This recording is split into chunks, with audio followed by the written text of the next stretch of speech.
मिनशैतानिर्रजीम बिस्मिल्लाहिर्रहमानिर्रहीम अस्सलाम वालेकुम एवरीवन। कैसे हैं आप सब। आज की हमारा टारगेट पेपर मतलब प्रैक्टिकल सेंटर का जो कॉम्प्रिहेंसिव पेपर है पीसी का, वो मैं आप लोगों के साथ शेयर कर रही हूँ। 2023 9th क्लास मैथमेटिक्स सेक्शन है। आपके पास 15 MCQs आएंगे और एक नंबर का एक होगा। जस्ट आपने उसके आंसर्स लिखने हैं और क्वेश्चन मेंशन नहीं कीजिएगा। सेक्शन बी में आपके पास 13 क्वेश्चंस होंगे और आपने अटैम्प्ट करने हैं, जबकि 5 में आपके पास सेक्शन सी में 5 डिस्क्रिप्टिव होंगे और आपने इसमें से 3 करने हैं। हम MCQs कर लेते हैं। फर्स्ट MCQs देख लीजिए। 5 आयोटा और इनटू 2 आयोटा।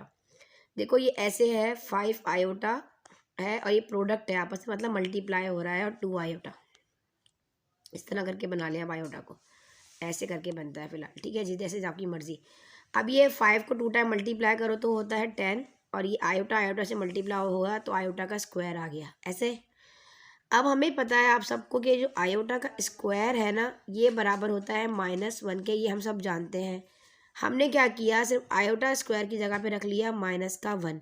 अब 10 को 1 से मल्टीप्लाई करो तो 10 1 10, आंसर इज -10। दोबारा बताती हूँ, क्लियर हो जाएगा। मैंने कहा 5 को 2 टाइम मल्टीप्लाई करो 10, आयोटा को आयोटा से मल्टीप्लाई किया, आयोटा का स्क्वायर। हम सब जानते हैं कि आयोटा का जो स्क्वायर है वो बराबर होता है -1 के। तो हमने क्या किया, इस आयोटा स्क्वायर की जगह रख लिया -1। 10 को 1 टाइम मल्टीप्लाई किया 10 एंड -10, आंसर इज -10। कहाँ आ रहा है, फर्स्ट में, ऑप्शन ए इज राइट। जल्दी से नोट करो। आगे आ जाता है द एडिटिव इनवर्स ऑफ 10। जब भी एडिटिव का नाम आ जाए तो हमें क्या करना होता है, इसका रेसिप्रोकल नहीं करना होता, इसकी साइन चेंज कर देनी होती है। प्लस है तो माइनस, माइनस है तो प्लस। अभी कह रहा है +10 तो -10 हो जाएगा। ऑप्शन ए राइट है। अगर ये होता a+b, अब कहता है इसका एडिटिव इन्वर्स निकालो। हमने कहा कि, अब मैंने आपको कहा कि a+b, अब एडिटिव इन्वर्स निकालें इसका। तो एडिटिव इन्वर्स कैसे निकलेगा, पॉजिटिव का नेगेटिव, नेगेटिव का पॉजिटिव। अब a पॉजिटिव है ना तो a नेगेटिव हो जाएगा, और b पॉजिटिव है तो नेगेटिव हो जाएगा। इस तरह अगर मैं आपको कहती a-b का एडिटिव इन्वर्स निकालें, तो आप कहते मिस a-+b। अब इस तरह तो ना लिखते हैं ना, तो b पहले लिखते और a बाद में लिखते, तो a-b आ जाता। मतलब नेगेटिव का पॉजिटिव करना होता है, पॉजिटिव का नेगेटिव। ये एडिटिव इन्वर्स इस तरीके से निकलता है। अगर वो कह दे जी -5 का एडिटिव इन्वर्स क्या, आप कहोगे +5। वेरिएबल में दे दे तो x क्या है तो आप कहोगे +x।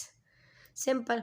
अगर वो यहाँ पर एडिटिव की जगह पे दे देता मल्टीप्लिकेटिव इन्वर्स, देखो भाई ऐसे मल्टीप्लिकेटिव इन्वर्स, तो मैंने आपको ट्रिक बताई है क्या होता है, रेसिप्रोकल कर देना होता है। देखो अगर ये कह रहा है x, तो आप कहोगे 1/x। तो आप सबको पता है कि एक x के नीचे भी एक डिनोमिनेटर मौजूद है जो 1 है, जो नज़र नहीं आता, जो नहीं लिखा जाता, ये समझ लें।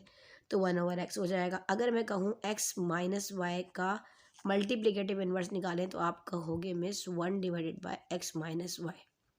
आपने इसको रेसिप्रोकल कर दिया है। रेसिप्रोकल करने से मल्टीप्लिकेटिव इन्वर्स आता है और साइन चेंज करने से एडिटिव इन्वर्स आता है, ठीक है जी। अच्छा, एक और चीज़ याद रखिएगा, जब आप मल्टीप्लिकेटिव इन्वर्स निकाल रहे होगे तो आपने इसको सिर्फ डिवाइड में लेके जाना, रेसिप्रोकल कर देना है, ठीक है। आपने इसको नीचे लेके जाना है 1 को, लेकिन आपने साइन चेंज नहीं करनी। साइन चेंज सिर्फ एडिटिव इन्वर्स में होती है, मल्टीप्लिकेटिव में पूरे का पूरा जो उसकी प्रॉपर्टी है उसके साथ जाएगी डिवाइड में, ठीक है जी। आगे आ जाइए। Logarithmic was introduce by the greatest Muslim mathematicians Al Khwarizmi. आप सबको पता है, ये लगा लीजिए है निशान। अगला सवाल है, if log x base s से 81 इज इक्वल्स टू 4 पावर 4 है और हमें x की वैल्यू को फाइंड करना है जनाब। अभी कर लेते हैं। देखो भाई, ये ऐसे इसको एक्सपोनेंशियल फॉर्म में लेके और लॉगरिथमिक फॉर्म दी गई है। ये जो log है ना, इसके नीचे देखो इस तरीके से लिखा हुआ है, ये है log, छोटा सा x बना है जो कि बेस है, आप सबको पता है 81 इज इक्वल्स टू 4। अब हमें x की वैल्यू इसमें से फाइंड करनी है, इस x की। ये x बेस है, ये पावर होती है, आप सबको पता है, इज इक्वल्स टू 81। अब इसको इस तरह ब्रेक करो कि पावर 4 आ जाए। अगर मैं 3 के ऊपर पावर 4 लगा लूँ तो 81 आता है, बिल्कुल आता है। कैसे, रब वर्क में आ जाओ। 3 × 3 9, 9 3 27, 27 3 81। तो इसका मतलब 3 के ऊपर पावर 4 हो तो 81 आंसर आता है, बिल्कुल आता है। अब देखो इन दोनों के ऊपर हमारी पावर सेम हो गई। जब हमारी पावर सेम हो जाती है तो ये x3 जो नीचे बेस नज़र आ रही है ना आपको, ये आपका आंसर है। x की वैल्यू क्या है, 3। तो आप देख लीजिए आपके पास 3 कहाँ आ रहा है, ऑप्शन ए में आ रहा है, तो ऑप्शन ए इज़ राइट, ठीक है जी। Of equation 2x + 7 is equals to 19। ओहो, अगेन लिख लेते हैं 2x plus 7 is equals to 19। पहले तो x के पास ही 7 जाएगा वहाँ पर, तो 19 के पास जाकर -7 हो जाएगा क्योंकि पॉजिटिव है और यहाँ 2x है। अब यहाँ से x 2 को कहेगा चलो भाई आप भी मेरे पास से हट जाओ, 19 में 7 माइनस करो तो आता है 12 आता है, और ये वाला 2 इधर डिवाइड में चला जाएगा तो 2 1 = 2, 2 6 = 12, आंसर इज 6। दोबारा बता दूँ यहाँ से, देखो 2x plus 7 is equals to 19, ये हो जाएगा 2x is equals to 19 minus 7। तो 19 में से 7 को निकालो तो बचता है 12, और यहाँ मल्टीप्लाई में 2 यहाँ के डिवाइड में, तो 2 1 = 2, 2 6 = 12। तो x की वैल्यू क्या आ गई सोल्यूशन सेट में? 6 आ गई। तो 6 कहाँ है जनाब? बिल्कुल ठीक लगाया है, 6 ही है। अब ये प्रोडक्ट है, आपस में खोल लो, देखो क्या आंसर आता है। x को x से मल्टीप्लाई करो तो ये हो जाएगा √x², ऐसे। अब ये वाला x इस वाले y से मल्टीप्लाई होगा तो क्या आ जाएगा? -xy, एक ही ब्रैकेट में रख लो। अब ये वाला x इस x से होगा, y से होगा तो +xy, प्लस माइनस माइनस, और ये हो जाएगा y²।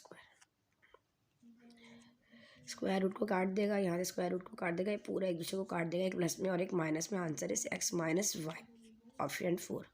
तरीके से आप खोल सकते हैं। नहीं तो अगर आप इस तरह ब्रैकेट में बना के अलग अलग करके भी खोल सकते हैं कि पहले इस x को इस पूरे ब्रैकेट के साथ रख दो बच्चों की तरह, इस x को लो और इस पूरे x - y ब्रैकेट के साथ रखो प्रोडक्ट में, फिर ये वाला y उठाओ और उठा के इस पूरे ब्रैकेट के साथ रखो। तो बच्चों वाली कहानी करने की ज़रूरत नहीं, अभी आप माशाल्लाह से बड़े बच्चे हैं, अब तो आपको आना चाहिए। इसको इससे मल्टीप्लाई किया तो ये हो गया x का होल इस तरह स्क्वायर, और x y से हुआ तो ये हो गया xy। इस तरह मैंने ओपन किया, ये इससे होगा तो प्लस का √xy, और यहाँ पे ये y से होगा तो ये हो जाएगा y²। अब समझ में आया कैसे हुआ? स्क्वायर से ये काटा रूट, यहाँ से ये काटा, तो ये दोनों एक दूसरे से खुद कट रहे हैं क्योंकि एक प्लस का और एक माइनस का। यहाँ से x बचा और यहाँ से y, तो answer is x - y।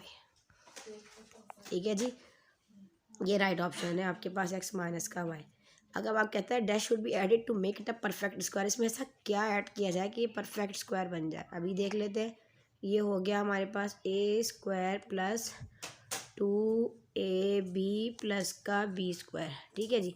Expression में क्या था हमारे पास? दोबारा देख लेते हैं, नीचे चला गया है। 1 मिनट, इधर ला के करते हैं इसको सॉल्व। चलो अब देखो, 1 मिनट, ये तो बार बार आगे पीछे हो। अब देखो a² प्लस 2ab प्लस का b²,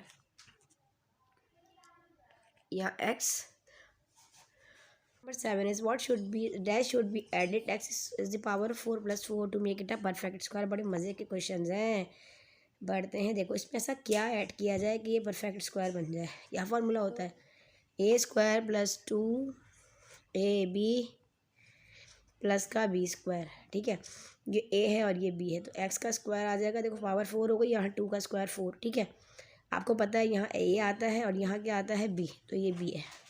इसको सॉल्व कर लो तो x is the power of 4, 2 2 = 4, x², 2 का स्क्वायर 4। देखो ये भी मौजूद है सवाल में और ये भी मौजूद है, और ये नहीं है 4x², है ना। ये देखो ये 4 ये रहा, और ये देखो ये रहा, सिर्फ ये नहीं है 2 4x²। तो इसमें क्या ऐड किया जाए कि परफेक्ट स्क्वायर बन जाए? 4x², राइट ऑप्शन है। The order pair 1 2 lie in this quadrant, first quadrant है, सेकंड है, थर्ड है। देखो आप सबको पता है ये कॉर्ड यहाँ पे जो लाई करता है फर्स्ट क्वाड्रेंट, यहाँ पॉजिटिव एक्सिस होता है, ये नेगेटिव x, देखो x एक्सिस, ये y पॉजिटिव, ये x नेगेटिव, और यहाँ पर आ जाओ तो y नेगेटिव। ठीक है, अब जो यहाँ पे लाई करेगा x भी पॉजिटिव है, ये ओरिजिन पॉइंट होता है 0।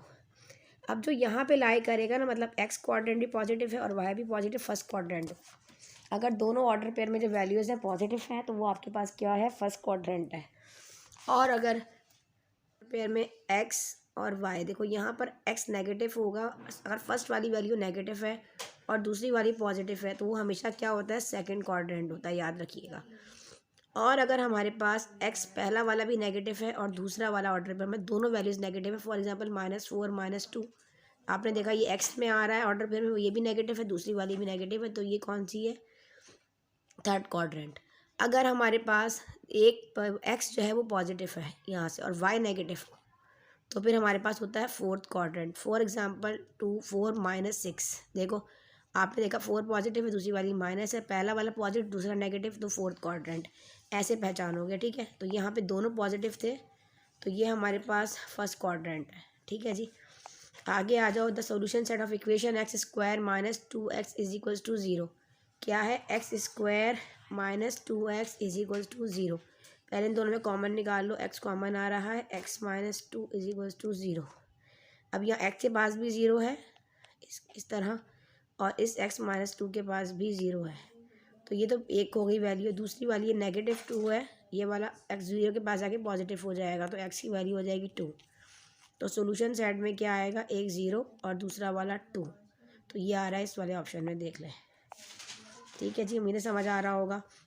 The points that lie on the same line are said to be collinear. देखो जब सेम लाइन पे जो हमारे, ठीक है जी, अब देखो ये एक लाइन है, इसके ऊपर जो एक ही लाइन पर जो पॉइंट लाई करते हैं ना इस तरीके से, वो हमारे पास कोलिनियर होते हैं। नॉन कोलिनियर एक प्लेन पर नहीं होते, किधर है किधर है, तो ये कोलिनियर, और एक ही लाइन पर आ रहे हैं तो ये हमारे पास कोलिनियर पॉइंट होते हैं, ठीक है जी। निशान लगा रहे हैं। MCQ number 11, symbol of this one is use to. अब ये सिमिलर है, ये नॉन कॉन्ग्रेंस है, कॉन्ग्रेंस है, नन ऑफ दीस है।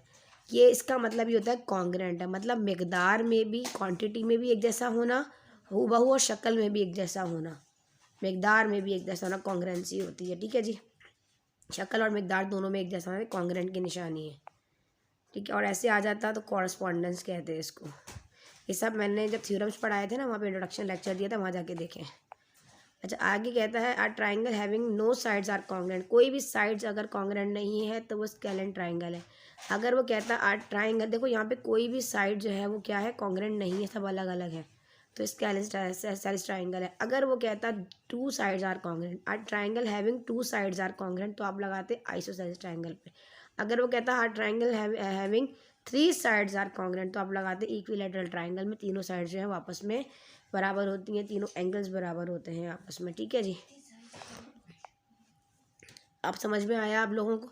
नेक्स्ट आ जाओ, any point equi distance from the end point of the line segment, इसको बाइसेक्टर है, 2 पार्ट में डिवाइड देना इक्वली, ये राइट बाइसेक्टर है। नंबर 14 है, perpendicular from the vertex of a triangle to its opposite sides altitude. देखो कैसे altitude basically होता क्या है, मतलब ऑर्थो सेंटर को कॉन्ग्रेंसी या पॉइंट ऑफ कॉन्ग्रेंसी को, ऑर्थो सेंटर के पॉइंट ऑफ कॉन्ग्रेंसी को एल्टीट्यूड ऑफ ट्राइंगल भी कहते हैं। देखो कैसे, अब आप कहेंगे मुझे ऑर्थो सेंटर क्या होता है, इसने एक नई बात बता दी, कॉन्ग्रेंसी क्या है ये बता देते हैं। देखो ऐसा है कि मीडियन, देखो ये ट्राइंगल है, देखो फॉर एग्जांपल ये ट्राइंगल है, अब इसके वर्टेक्स से, ये 3 इसके वर्टेक्स है ना, इन वर्टेक्स से मैं इस तरह करके इस पर एक को बाइसेक्ट कर रही हूँ, या ये समझ लो कि यहाँ पर एक वर्टेक्स से दूसरी साइड के दूसरी अपोजिट साइड्स के मिड पॉइंट को जोड़ने वाली लाइन मीडियन। देखो इस तरह, यहाँ से एक इस वर्टेक्स से और इस तरह 3 मैंने गिरा दिया, मतलब मीडियन के पॉइंट ऑफ कॉन्ग्रेंसी को सेंट्रॉइड कहते हैं। ये मीडियन ड्रॉ हो गया ना, इसका ये पॉइंट तीनों जैसे जाके आगे मिलती है, सेंट्रॉइड कहलाता है, ठीक है। और हम the point of through which median of a triangle is called ortho centre. हम क्या करते हैं, अपोजिट साइड्स पर जब परपेंडिकुलर गिराते हैं ना, इनकी पॉइंट ऑफ कॉन्ग्रेंसी को क्या कहते हैं? ऑर्थो सेंटर कहते हैं। और ऑर्थो सेंटर को पॉइंट ऑफ कॉन्ग्रेंसी का एल्टीट्यूड ऑफ ट्राइंगल भी कहते हैं। ये भी चीज़ मैंने आपको बताई।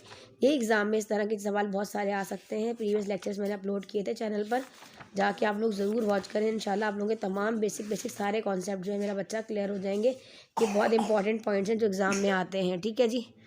अच्छा आगे आ जाते हैं, लास्ट आपका जो क्वेश्चन है वो आ जाते हैं लास्ट क्वेश्चन पर। इफ़ A30 B03 दिया गया है हमारे पास, are any 2 point in the plane, then A भी हमें फाइंड करना है यहाँ पे। अच्छा देखो ये एक स्ट्रेट लाइन है, ये पॉइंट ए है और ये पॉइंट आपके पास बी है। यहाँ पे ऑर्डर पे x1 y1 और यहाँ पर x2 और y2 है। ये सिखाया 19 चैप्टर में मैंने आपको। अच्छा अब हमें जो फाइंड करना है ना वो ए बी है। इसका फॉर्मूला याद रख लें, बस आप लोगों को सब मसला हल हो जाएगा। ये हो जाएगा x2 माइनस x1 का whole square plus y2 minus y1 का होल स्क्वायर, ऊपर रूट है सब पर, ठीक है। अब वैल्यूज़ पुट कर दो। x2 कितना दिया गया है हमारे पास, अब यहाँ पे वैल्यूज़ दी गई हैं। यहाँ पे देखो ये रहा, एक 30 है और एक 03 है, ठीक है। यहाँ पर देखो ये दिया है ना, ए जो है वो कितना दिया गया है हमारे पास, जो ए है वो है 3 और 0, और जो बी है वो हमारे पास है 0 और 3। इसका मतलब ये पहला वाला जो है वो हमारे पास क्या है, x1 है, और दूसरा वाला y1 है। मतलब ये x1, एक काम करती हूँ कलर चेंज करके आप लोगों को समझाती हूँ ताकि आप लोगों को थोड़ा सा समझ में आए। चले देखो, ये वाला x1 है और ये वाला y1 है, ठीक है। ये वाला 0 जो है ये x2 है, और ये वाला 3 जो है ये y2 है, ठीक है। अब इसमें पुट करना है, x2 कितना है 0, x1 है 3, माइनस करो, ऊपर स्क्वायर है। अब y2 है 3, x1 है 0, ऊपर है स्क्वायर, अंडर रूट है, इस तरीके से, ठीक है। समझ में आया। अब आपने करना ये है, यहाँ पे 3 का स्क्वायर है, माइनस है ना, ऊपर पावर इवन है तो पॉजिटिव हो जाएगा। 0 में 3 माइनस करो 3 बचता है ना, 3 का स्क्वायर क्या होता है 9 होता है, प्लस और 3 में से 0 माइनस किया तो 3 हुआ, 3 का स्क्वायर क्या होता है 9 होता है। इस तरह 9 और 9 कितना हो गया 18 हो गया रूट के अंदर। अब 18 सब मिटा दूँ यहाँ से, आगे करते हैं 9 और 9 18, देखो ऐसे। अब हमारे पास आ गया ब्रैकेट में 18 का जिस तरह ले लो, 2 9 ज़ा 18, 3 3 ज़ा 9, 3 1 ज़ा 3, ऐसे। अब देखो रूट के अंदर एक 2 है, इसके फैक्टर्स एक 3 है और एक 3 है। जब पेयर बन जाता है तो रूट से बाहर आ जाता है और अंदर रूट में 2 है, तो ये आ जाएगा इतना यूनिट लगा लीजिए आगे इसका, ठीक है। तो 3√2 कहाँ आ रहा है, 3√2 इस जगह आ रहा है, ठीक है। आपने इसी तरीके से इसको जो है फॉलो करना है।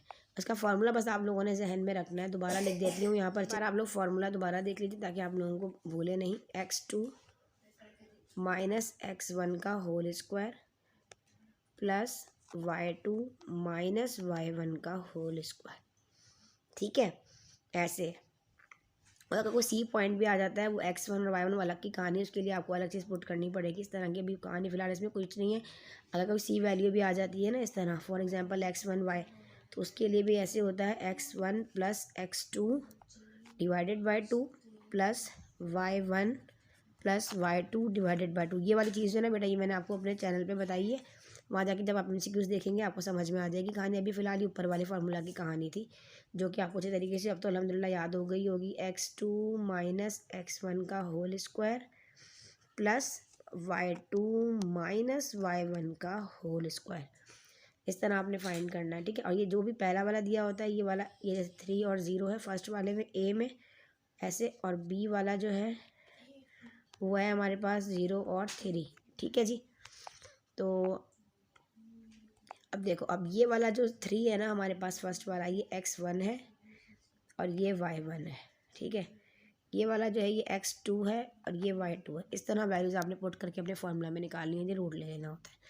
उम्मीद है मेरी बात समझ में आ गई होगी। चलो अभी आगे बढ़ते हैं, शॉर्ट क्वेश्चन आंसर देख लो कौन कौन से आए हैं इसमें। अल्हम्दुलिल्लाह पूरे का पूरा प्रैक्टिकल सेंटर का कॉम्प्रिहेंसिव पेपर वही है जो मैंने अपने गेस्ट में बताया, जाके खोल कर देख लें। फर्स्ट डे के कॉम्प्लेक्स नंबर कॉन्जुगेट करना है, लेफ्ट साइड राइट की करना है, z1 plus z2 whole conjugate is equals to z1 conjugate plus z2 conjugate. वाला ही फर्स्ट चैप्टर, सेकंड वाला भी फर्स्ट चैप्टर से आया, एक्स एंड वाई की वैल्यू फाइंड करनी है, reduce the following into single terms. ये आपके पास जो है वो लॉग से आया। फिलहाल ये मैंने इतना खास इंपॉर्टेंट नहीं बताया था आपको, लेकिन ये मैंने आपको इंपॉर्टेंट बताया है। लॉगरिथम एक्सरसाइज 2.6 से आया है, देख लीजिएगा। ये भी डिजिट फाइंड करना है, find the number of digits by using logarithm.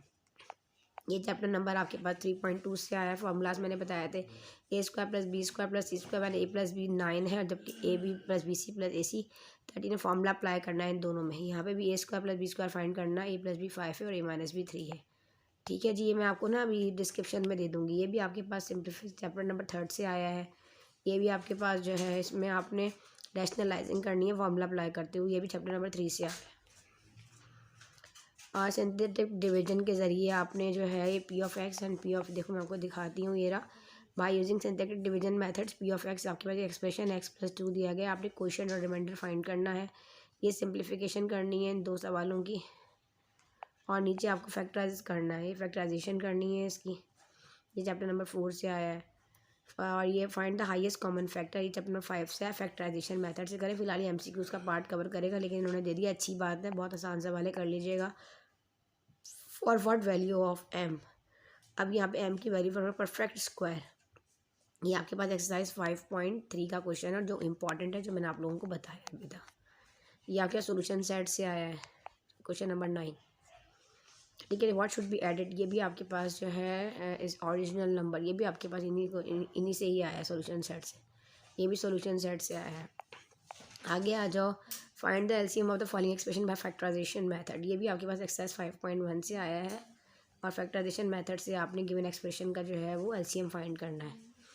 ठीक है, कॉमन एंड कॉमन दोनों फैक्टर्स लेते हुए, the centre of circle 3 4 1 and and point of the diameter 4 6, find and point, मैंने फॉर्मूला भी आपको एमसीक्यूज में बताया, वही अप्लाई होगा। Find the solution set find करना है इसमें, ये भी आपके पास अलजेब्रिक सेंटेंसेस के चैप्टर से आया है। अब आ जाओ नीचे, ड्रॉ, ये सारी चीज़ें इसमें से देख लीजिएगा, क्या बताऊँ मैं भी आप लोगों को। ठीक है जी, यहाँ क्वाड्रेटिक फार्मूला अप्लाई करते हुए इक्वेशन को सॉल्व करना है, या कंस्ट्रक्शन है, प्रैक्टिकल ज्योमेट्री से रिलेटेड कुछ क्वेश्चन हैं। अल्हम्दुलिल्लाह सब वही है जो मेरे गैस में, सब कुछ वही है। यही वाला मैंने आपको भी थ्योरम दिया था, if the correspondence of two triangle if 3 sides of a one triangle are congruent other side, ये वाला भी वही दिया है। ये फैक्टराइज करने हैं, मिक्स होकर क्वेश्चन आएंगे, कुछ फैक्टराइजेशन मैंने आपको दिए हैं, उन्हीं में से मिक्स कर कर आएंगे। सब वाला प्रैक्टिस कर लीजिएगा। देखो मैंने आपको ग्राफ बताया था, ग्राफ भी आ गया, ये भी आपके पास प्रैक्टिकल ज्योमेट्री से क्वेश्चन लग गया है। बाकी लास्ट के चैप्टर से आपके पास डिस्टेंस का जो फॉर्मूला है ना वो लग गया है यहाँ पर। आगे वाला लास्ट ईयर में proof that the correspondence of two right angle triangle with the hypotenuse and the one side of one are congruent of the hypotenuse and the corresponding sides of the other, then the right angle are congruent। Hypotenuse sides congruent आपने यहाँ पे positive लग रहा है, इसलिए recording आपने इसको solve करना है, ये आपका थ्योरम है। ठीक है जी, अल्हम्दुलिल्लाह मैंने आप लोगों को ये भी समझा दिया है सब। कहीं भी कोई इशू हो तो बता दीजिएगा, इसका सॉल्व भी आप लोगों के साथ शेयर कर देंगे। आ गई होंगी, आपने करना ये है कि सबसे पहले आपने जो मैंने आपको एमसीक्यूज़ के पीडीएफ दिए थे उनको सॉल्व करें एमसीक्यूज़ की प्रिपरेशन के लिए। फिर उसके बाद मैंने आप लोगों को जो एमसीक्यूज़ की सीरीज़ स्टार्ट की थी उन तमाम एमसीक्यूज़ की सीरीज़ को देखिए, आपको एमसीक्यूज़ सॉल्व करना बताया, आपको ट्रिक्स बताई, कुछ टिप्स बताई। फिर मैंने आपको जो अपना टारगेट पेपर में इंपॉर्टेंट एक्सरसाइजेस बताई हैं उनको फॉलो करें। कुछ प्रैक्टिस मैंने आपको पेपर्स दिए थे, मॉडल पेपर के क्वेश्चन सॉल्व करवाए थे, उसको करें। बस इंशाल्लाह 100 आउट ऑफ 100 मतलब 100% नंबर ले लें, 75 आउट ऑफ 75। ठीक है जी, उम्मीद है आपको मेरी बातें समझ में आ गई होंगी और मेरी लेक्चर्स आपके लिए हेल्पफुल होते हैं। अगर हेल्पफुल होते हैं तो वीडियो को लाइक करते हैं और एक कमेंट ज़रूर क्या करें। मिलते हैं इंशाअल्लाह ताला इस तरह की हेल्पफुल वीडियोज़ के साथ, जब तक के लिए अल्लाह हाफ़िज़।